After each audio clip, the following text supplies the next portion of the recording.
à luz da esperança é dom e tarefa de cada um. A esperança nasce da experiência da misericórdia de Deus, que é sempre ilimitada. Deus não deve nada a ninguém. Continua a conceder incessantemente graça e misericórdia a todas as pessoas.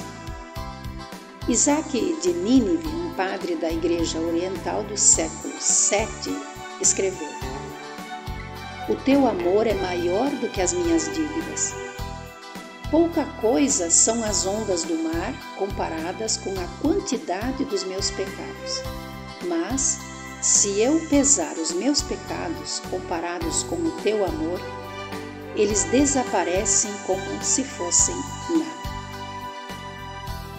Deus não calcula o mal cometido pela pessoa, mas é imensamente rico em misericórdia por causa do grande amor com que nos amou. Ao mesmo tempo, ouve o grito dos pobres e da terra. Bastar-nos-ia parar por um momento no início deste ano e pensar na graça com que Ele sempre perdoa os nossos pecados e anistia todas as nossas dívidas, para que o nosso coração se encha de paz e de esperança. Querido jovem, querida jovem, que possas colocar teus pés nas mesmas pegadas de Jesus, o bom pastor. Assim possas escolher e viver bem a tua vocação.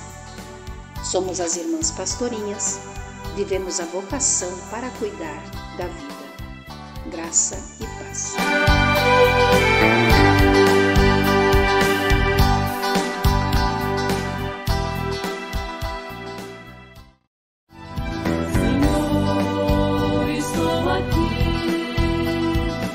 Som da Vocação. Apresentação: Irmã Eunice Grespan.